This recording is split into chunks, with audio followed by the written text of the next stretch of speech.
অনেক দিনকার মনের যখন কোনো ইচ্ছে হঠাৎ করেই বাস্তবে রূপ নেয়, তখন যে মানসিক শান্তি, যে মানসিক আনন্দ, সেটা বোধহয় কাউকে ভাষায় বলে প্রকাশ করা যায় না।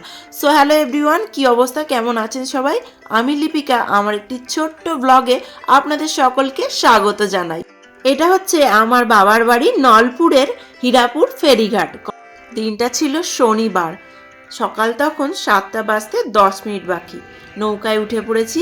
চারিদিকে রোদ ঝলমলে আকাশ, কুয়াশাচ্ছন্ন পরিবেশ, আর তার মাঝখানে নৌকা বেয়ে যাচ্ছি আমরা। দেখুন চারিদিকটা কতটা ভালো লাগছে, চারিদিকে কুয়াশাই কুয়াশা। অনেক দিন পর এইভাবে নদীর বুকে ভেসে চলেছি, চারিদিকে জল আর জল। সেই সঙ্গে আজকে ঠান্ডাটাও ভীষণভাবে পড়েছে। একে তো ভোরে স্নান, তার উপরে নদীর একটা ঠান্ডা হাওয়া, সত্যি আজকে ভীষণ ঠান্ডা লাগছে।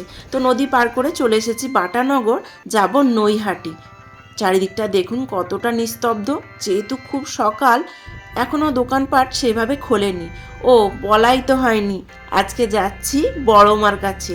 হ্যাঁ, সেই বিখ্যাত নৈহাটির বড় মা। অনেক দিনের মনের ইচ্ছে আজ পূরণ হতে চলেছে। সঙ্গে সঙ্গে অটো পেয়ে গিয়েছিলাম, এখন যাচ্ছি লুঙ্গি স্টেশন। ওখান থেকে ডাইরেক্ট ট্রেনে উঠে নামবো নৈহাটি। অনেকটা লম্বা সফর হতে চলেছে ট্রেনে, সেই জন্য সিট তো পেয়েই গিয়েছিলাম, একটা ঘুম দিয়ে দিলাম। ওই ঘন্টা দেড়েকের রাস্তা ছিল। তারপর নেমে পড়লাম নৈহাটি স্টেশনে। নৈহাটি স্টেশন থেকে এখন ধরবো হাঁটা পথ। টোটোও রয়েছে, কিন্তু ওই মিনিট পাঁচেকের রাস্তা যেহেতু, তাই আমরা হেঁটে হেঁটেই চলে গেলাম।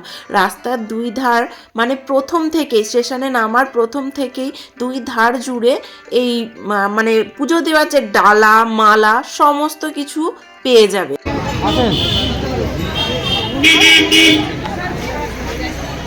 মন্দিরে ঢুকতে গেলে জুতোগুলো তো বাইরে রাখতে হবে, তাই আমরা একটা দোকানেই ঢুকে পড়েছিলাম। সেখানে জুতো খুলে রাখলাম, সোয়েটার পত্রগুলোও রাখলাম, যেহেতু অনেকটা বেলা হয়ে গেছে, রোদ্দুর অনেকটাই বেড়ে গেছে, তাই সোয়েটারগুলো দোকানে রেখে দিয়েছিলাম। তারপর এখান থেকেই সমস্ত ডালা নিয়েছিলাম। শাড়ি সহ যদি নেন 251 এটা পরে নিন না তাহলে 51 101 111 151 201 251 500। এখানে দিদিভাই আমাদের ভালো করে বুঝিয়ে দিচ্ছিলেন কোন ডালাটা কীরকম দাম পড়বে। আমরা বাড়ি থেকে কোনো কিছুই নিয়ে যাই না, ওখান থেকে সমস্ত ডালা কিনে তারপর পুজো দিয়েছি। এই যে বড় ঝুড়িটা দেখতে পাচ্ছেন, যেটায় শাড়ি দেওয়া আছে, এটার দাম পড়েছিল 500 টাকা, আর ছোটোগুলো পড়েছিল 111। এই ছোট ঝুড়িটার মধ্যে ছিল একটা ছোট জবা ফুলের মালা, একটা চেলি কাপড়, একটা মোমবাতি, একটা ধূপের প্যাকেট, একটা আলতার প্যাকেট, একটা সিঁদুরের প্যাকেট, আর ছিল প্যাড়া, 6 পিস প্যাড়া। আর বড় ঝুড়িটার মধ্যে কাপড়টাই শুধু এক্সট্রা ছিল, বাদ বাকি সব একই ছিল, আর শাঁখা পোলাটা কিন্তু আলাদাভাবে কিনতে হয়েছে। আর পুজো শেষ হলে কিন্তু এই ঝুড়িগুলো আবার ফেরতও দিতে হবে। এটা হচ্ছে মন্দিরের গেট। এখান থেকে যে লাইনটা দেখতে পাচ্ছেন, এই লাইনটা কিন্তু অনেক দীর্ঘ হতে চলেছে। আমরা প্রায় 20 মিনিট হেঁটে যাবার পরে, হেঁটে না দৌড়ে যাবার পরে লাইন কিন্তু ধরতে পেরেছিলাম। মানে এতটাই ভিড়। তাই বলবো, যারা ভাবছেন বড় মার কাছে পুজো দিতে যাবেন, তারা কিন্তু খুব সকাল সকাল অবশ্যই বের হবেন, নইলে কিন্তু দীর্ঘ লাইন টানতে হবে। গ্রীষ্মকাল হলে কিন্তু এটার খবর ছিল, যেহেতু শীতকাল তাই রোদ্দুরটার হয়তো অতটাও কষ্ট হবে না, কিন্তু অনেকেরই তো অনেক রকম সমস্যা থাকে। তবে মন থেকে মায়ের কাছে গেলে হয়তো কোনো কষ্টই কষ্ট বলে মনে হবে না। পাশেই আছে নদী, ওই নদীতেই হাত পা ধুয়ে নিজেকে শুদ্ধ করে নিয়ে, মানে মাথায় জল ছিটিয়ে শুদ্ধ করে নিয়ে তারপর মায়ের কাছে পুজো দিতে যেতে পারবেন। যে যার মানত অনুযায়ী পুজো দিচ্ছে। যেমন এখানে এই দিদিভাইয়ের হয়তো মানত ছিল, তাই নদী থেকে উঠে স্নান করে উঠে গন্ডি কাটতে কাটতে মায়ের কাছে যাচ্ছে পুজো দেওয়ার জন্য। 3 ঘন্টা লাইন টানার পর ফাইনালি আমরা বড় মার দোরগোড়ায় এসে পৌঁছালাম। এখানেই শেষ নয় লাইন দেওয়ার, তারপরে ভেতরেও এরকমভাবে জিগজ্যাগ প্যাটার্নে রয়েছে। লাইন পেরিয়ে পেরিয়ে তবে মায়ের কাছে পৌঁছাতে হবে। তাও মায়ের কাছে না, এই যে দেখুন পেছন দিকে দাঁড়িয়ে আছি, আর মা ওই যে অনেকটা দূরে। দড়ির সাহায্যে ভাগ ভাগ করে মায়ের সামনে নিয়ে গিয়ে পুজো দেওয়া হচ্ছে।